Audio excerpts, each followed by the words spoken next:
heard that once. Utah, I think. Monument Valley. I wonder if this could be the man you were looking for. Nobody ever sent him flowers before. He knew it was his father. His father came from Monument Valley. Besides, the Navajos listed only one Linoat city. Cloyd shrugged. The people that ordered the flowers said he had a broken leg. Is there another Linoat city in the hospital? He sneaked one last look at his father. The terror returned full force. How could this wrinkled, shrunken shell of a human being be his father? He forgot to wait for her reply. He turned and left without looking back. "No," she said after him. "I'm sure there isn't. There must have been some mistake." He threw the flowers in the trash.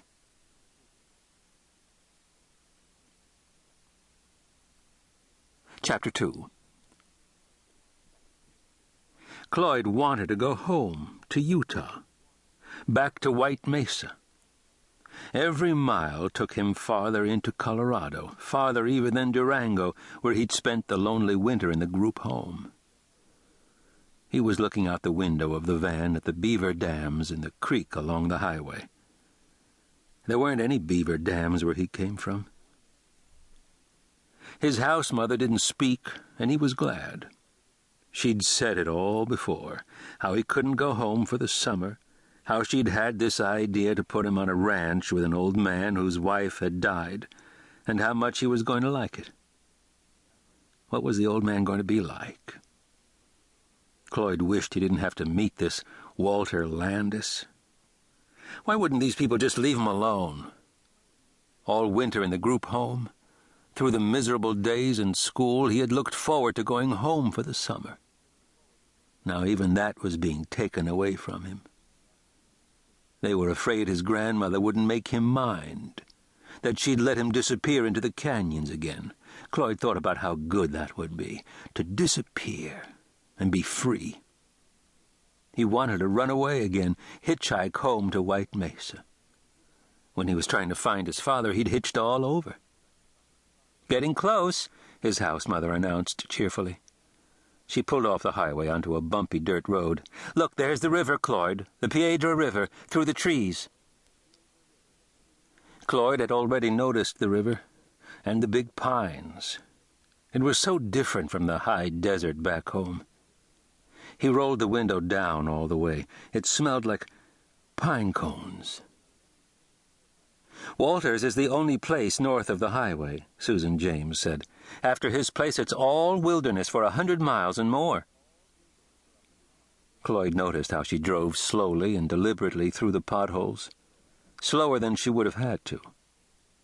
There was only a short time left before she dropped him off. Probably she was going to tell him to behave. This rancher was an old friend of hers. There, ahead, was the gate. Cloyd thought how much he didn't want to meet this stranger. He could hide and then hitch to Utah. He could visit his grandmother at night when nobody would know. Then he would take off for the canyons. Nobody could find him in the canyons. "Would you open the gate, Cloyd? Just look at that lovely orchard." He got out of the van and opened the gate. Through the orchard he could see open fields, sheds, and a barn. Mostly hidden behind 2 blue spruce trees stood a gray 2-story house. Somebody's home, not his. He could see a small figure stepping off the porch. Susan James was driving through the gate. Cloyd was supposed to close it behind her. He did, and then he bolted into the trees. "Cloyd," she called. "Cloyd, you come back here right now." He ran, quickly and quietly.